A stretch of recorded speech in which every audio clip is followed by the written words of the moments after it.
Romanos capítulo 3, versículo 23, diz assim a palavra: porque todos pecaram e destituídos estão da glória de Deus. Amém? Pode tomar o seu assento. Meus irmãos, nós estamos diante de uma carta que é o verdadeiro compêndio de teologia que o apóstolo Paulo, inspirado pelo Espírito Santo, escreveu à igreja aos Romanos. Paulo desejava ir a Roma, conhecer os irmãos. Ele era informado do trabalho que ali era feito e desejoso de fazer isso. Ele então prepara essa carta para que a igreja receba a mensagem que ele prega, para que os irmãos conheçam o que ele pregava, o que ele ensinava, o que ele ministrava nas igrejas. Paulo foi um homem de Deus chamado, separado, escolhido, como a própria palavra diz, um vaso escolhido, e ia sofrer muito, e de fato sofreu. Ele queria ir a Roma, conhecer os irmãos, pregar para os irmãos, auxiliar os irmãos, ministrar os dons, porque o dom não é para humilhar, o dom é para edificação. E quando ele quis fazer isso, não foi da maneira que ele desejou. Ele foi para Roma preso, ele foi para Roma como prisioneiro, ele sofreu, e a maneira que ele pensava que ele ia não foi aquela que Deus preparou para ele. Mas Paulo escreveu essa carta, eu repito, é um tratado teológico, é uma instrução muito forte de teologia bíblica. E às vezes as pessoas falam assim: a letra mata, levando em conta a teologia. Só que a Bíblia diz que a letra mata, não é que a teologia mata. A Bíblia diz que a letra mata no sentido de que a lei trazia no seu bojo a morte, porque o homem não pode ser salvo a não ser pela graça de Deus.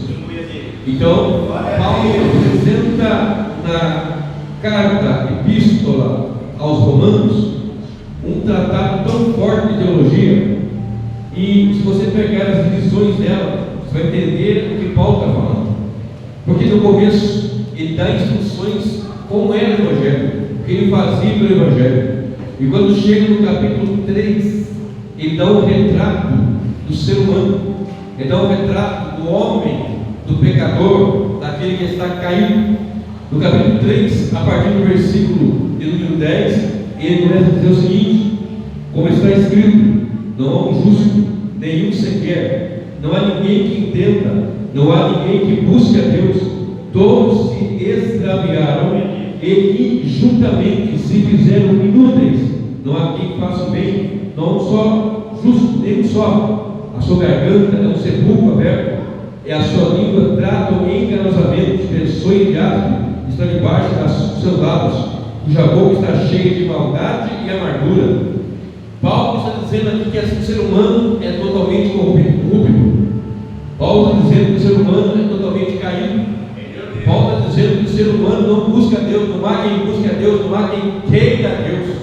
Paulo está sendo usado pelo Espírito Santo para dar um retrato de quem é o ser humano, porque às vezes a humanidade, o pregador, o ministro, o pastor, o obreiro, ele chega diante do Senhor e quer colocar uma posição: Deus, eu sou aquele que ora, eu sou aquele que jejua, eu sou aquele que prega, eu sou aquele que pregou tanto tempo, eu sou aquele que isso, aquilo, aquilo outro, tentando trazer para si mesmo, arrogar uma glória que não lhe pertence. Porque o texto que nós lemos diz: porque todos pecaram e destituídos estão da glória de Deus.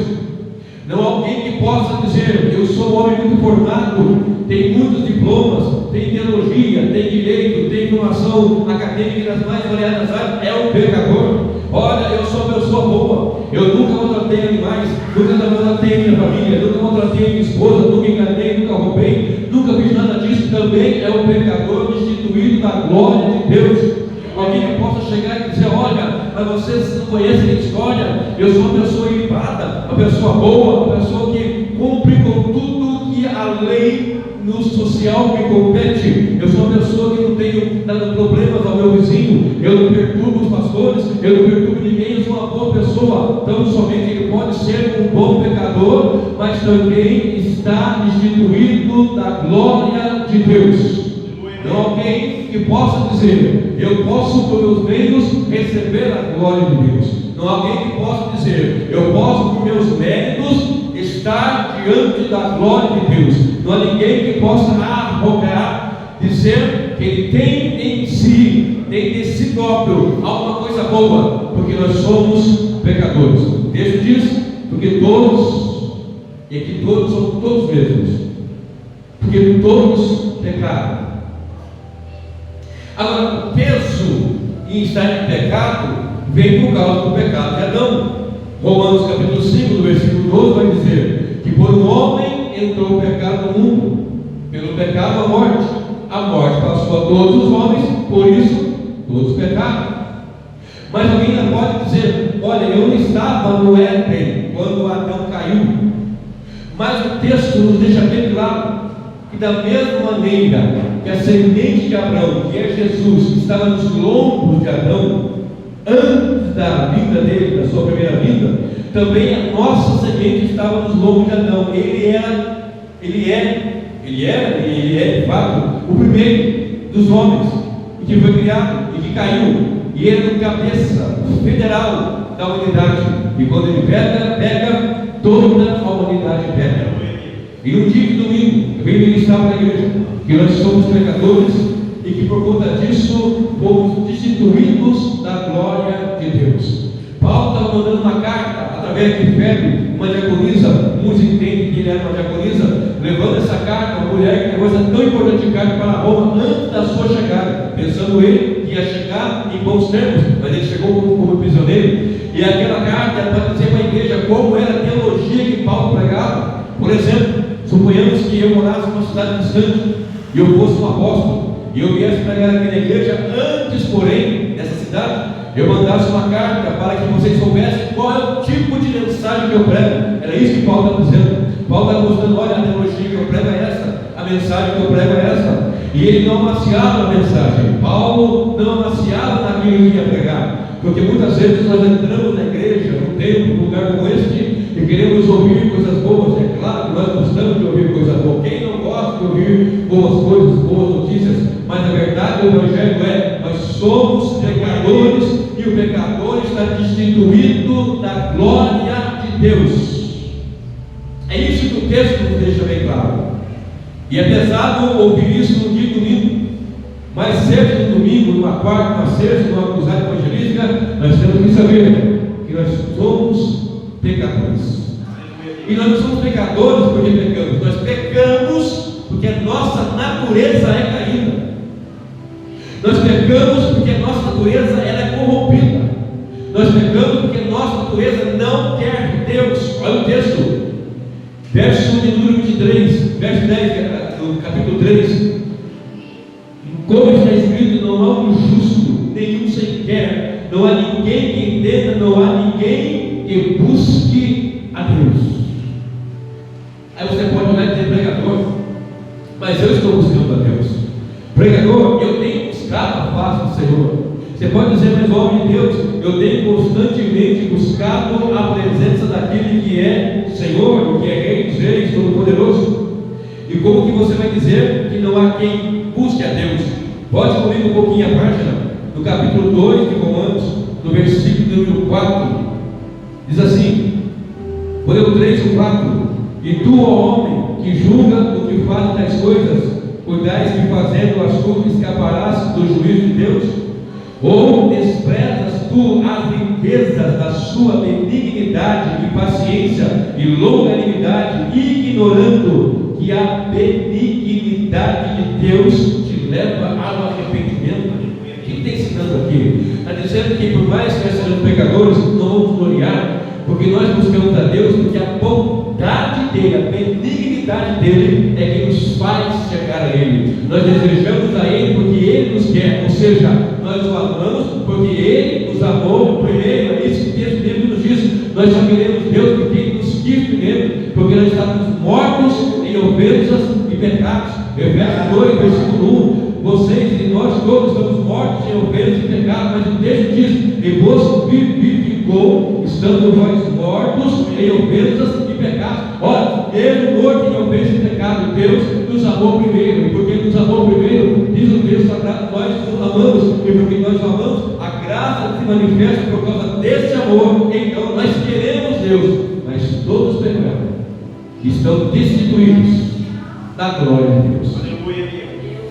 Agora observe, quando Deus cria o homem, Ele reveste de glória e majestade. Você vai encontrar em Salmos isso, referindo-se à glória, à coroa da sua criação. Mas o homem caído, o homem pecado, ele se distancia do Senhor, ele vai se afastando, vai deixando, e por conta do pecado, a glória de Deus é tirada, ele é destituído essa glória, a morte entra, porque o plano original de Deus não é que morra, o plano original de Deus não é que haja fúnebres, o plano original de Deus não é que haja cadáveres, o plano original de Deus é que haja vida, e a vida que Ele quer é uma vida abundante, gloriosa, na sua presença.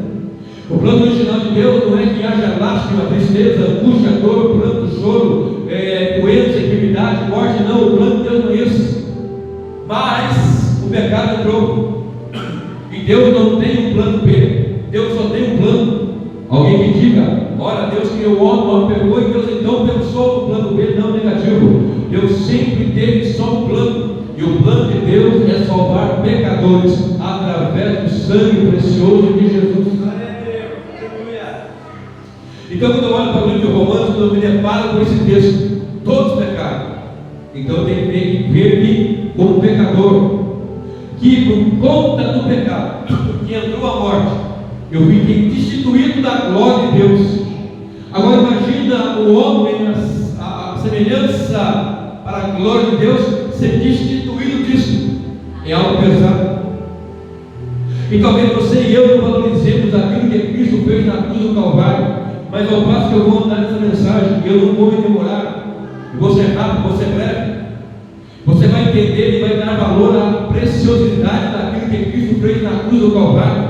Porque eu repito, nós queremos casa, carro, emprego, saúde, dinheiro, sucesso, prosperidade. A maioria das mensagens da igreja é só isso que fala: dinheiro, sucesso, carro, finanças e prosperidade. Isso é pecado, mas isso não é o certo do Evangelho. O certo do Evangelho é a glória de Deus. O certo do Evangelho é a glorificação do Senhor. O certo do Evangelho é uma igreja que em meio a tanta diversidade ainda glorifica e exalta o nome dele, que vive e reina para sempre.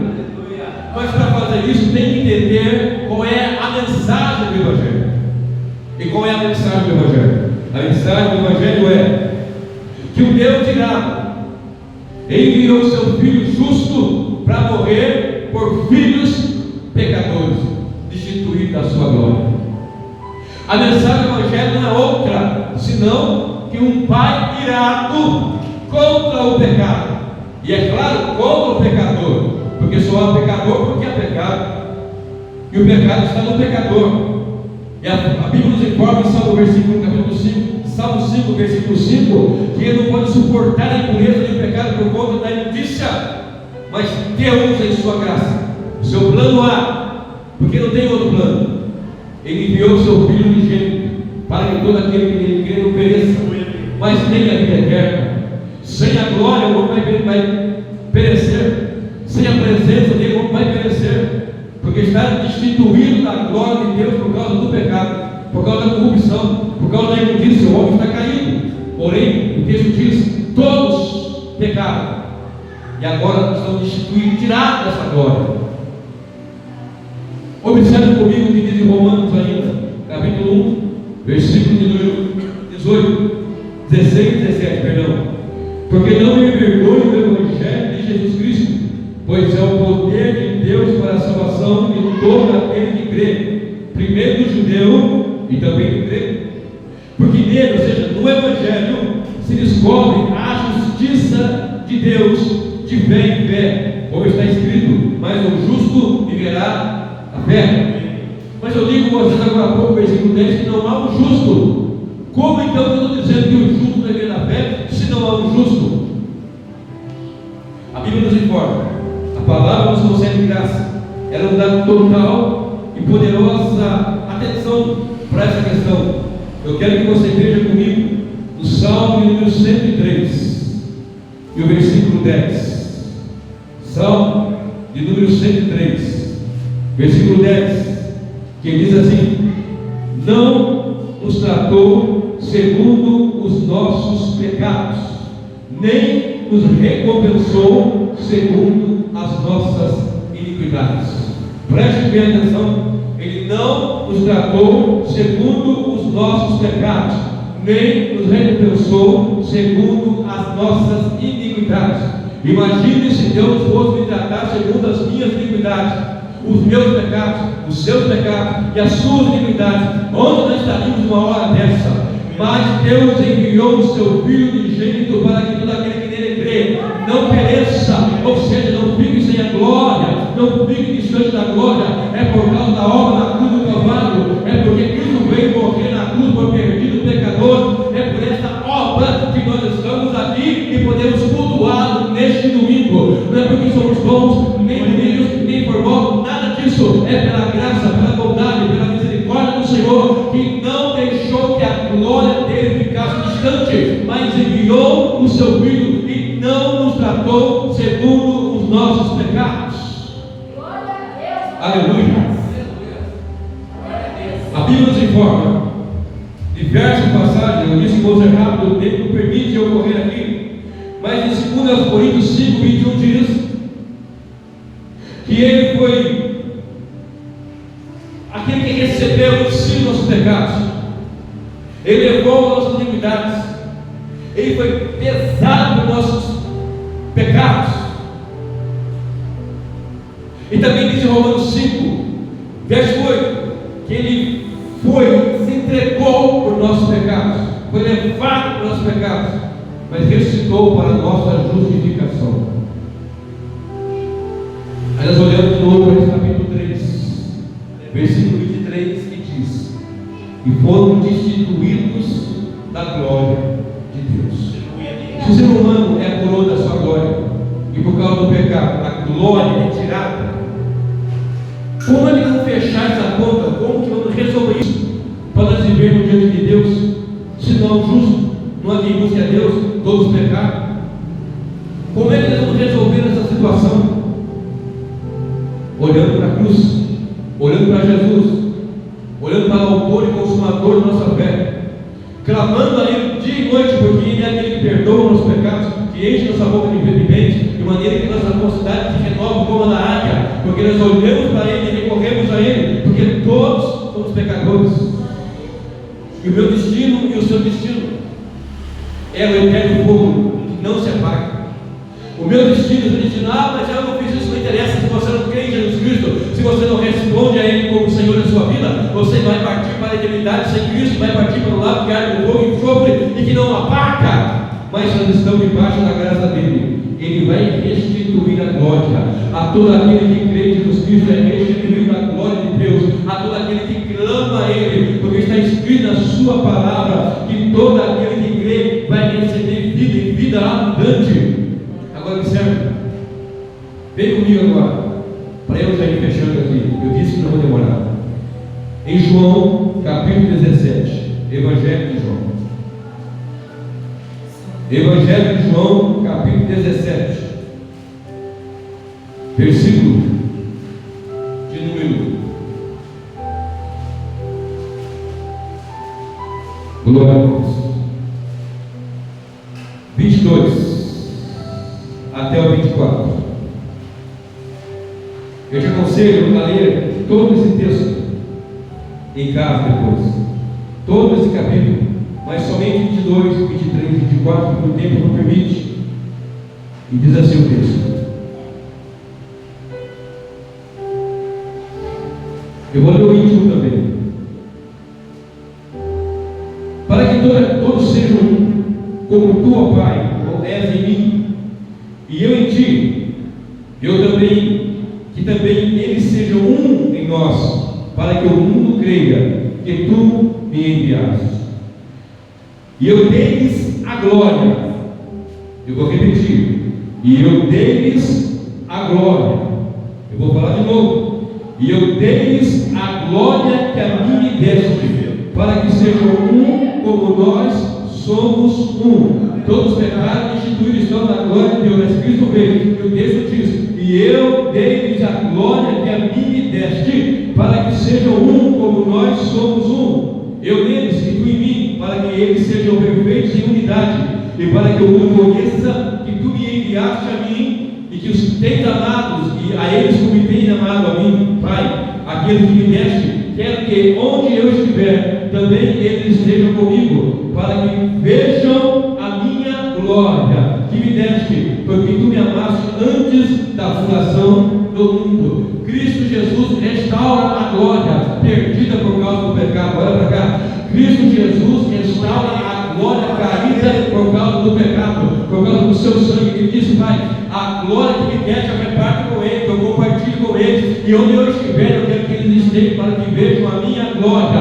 O homem é destruído por causa do pecado, mas por causa do perdão no nome de Jesus e pelo sangue de Jesus somos restaurados à glória de Deus. E porque somos restaurados à glória de Deus, então somos família de Deus, somos amigos de Deus e temos paz com Deus.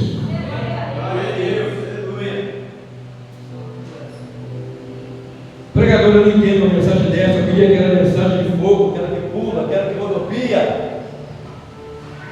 E às vezes a gente entra no culto, ouve até uma mensagem desse naipe aí, e você pergunta depois o que foi pregado. Não sei, fala bem, qual culto, tem que pregar? Não sei.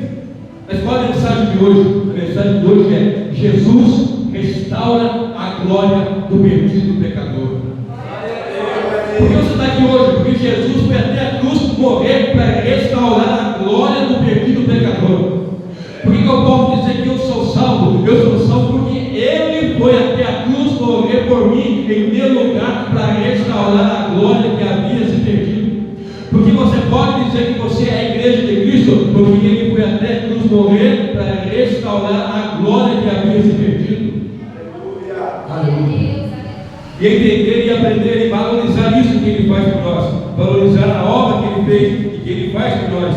Olha comigo, no livro de Romanos ainda, capítulo 1, e o versículo 18: porque do céu se manifesta a ira de Deus sobre toda a iniquidade e injustiça dos homens que detêm a verdade e justiça. Do céu se manifesta a ira de Deus.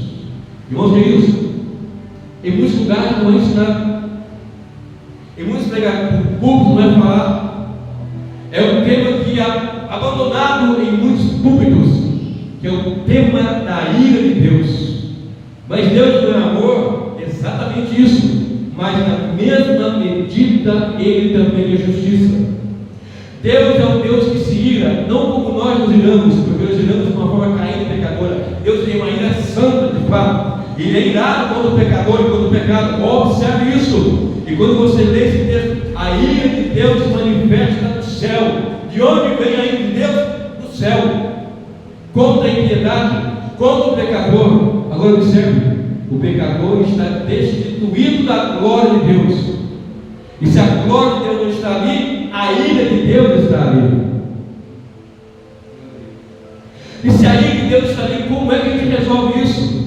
Olha comigo, Romanos 5, versículo 1. Tendo sido, pois, justificados pela fé, temos paz com Deus, por nosso Senhor Jesus Cristo.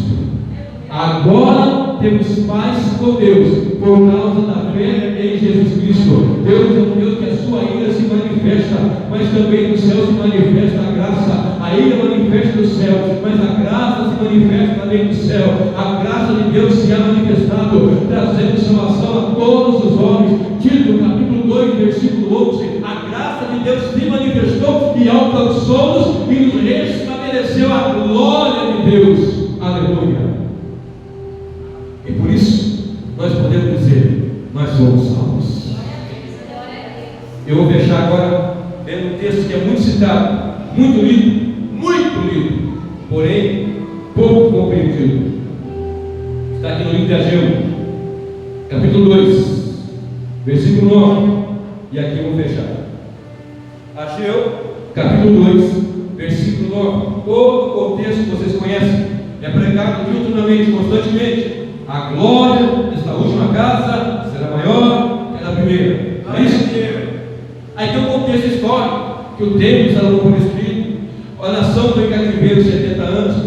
volta os cativos, volta Zorobabel, volta Ageu, volta Neemias, Ezra, toda aquela situação, para reconstruir, para restabelecer o culto, para levantar o muro, o templo, e assim por diante. E o templo não é aquele templo lindo como era o templo de Salomão.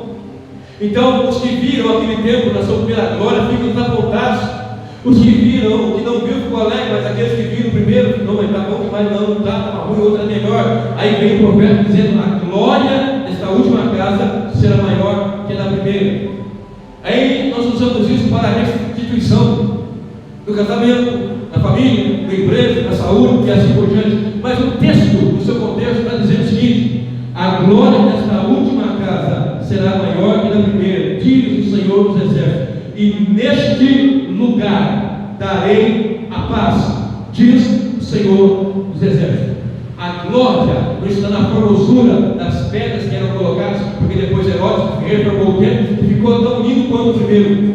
Não estava na glória dos ornamentos, a glória estava em que esse segundo templo, que não é um templo físico, é uma tipologia do templo de Virícia, era a apresentação ou apontamento, apontando para Cristo Jesus. E neste lugar darei a paz.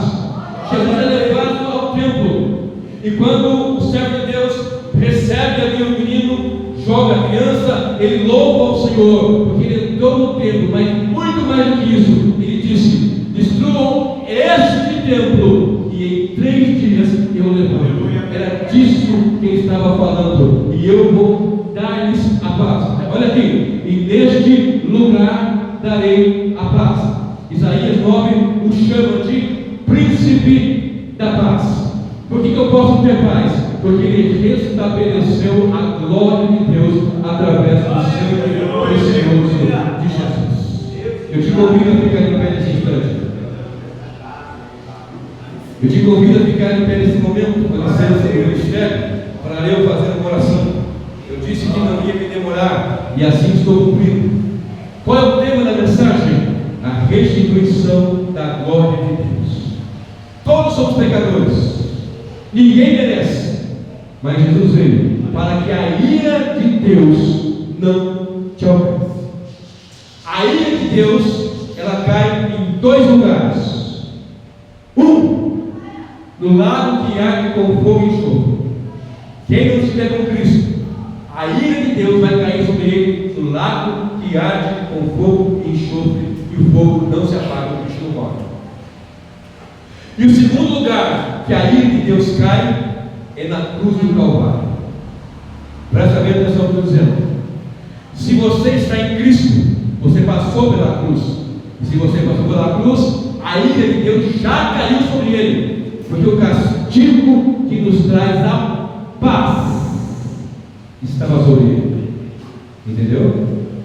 Eu não preciso mais sofrer a ira de Deus, porque o castigo que nos traz a paz estava sobre ele. Eu citei Romanos 5:1, eu citei o príncipe da paz de Isaías 9:6, eu estou citando agora aqui Isaías 53, que sobre ele cai a ira, para não cair em nós, porque nós somos pecadores.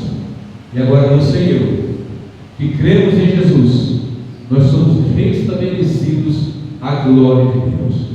Todos pecaram e destituídos estão da glória de Deus, mas em Cristo Jesus nós somos reconciliados, estamos diante dele e vamos receber a sua glória sobre glória. E quando ele voltar gloriosamente na sua majestade e glória, os mortos em Cristo ressuscitarão em corpo de glória, e os vivos serão transformados em corpos gloriosos. Amém?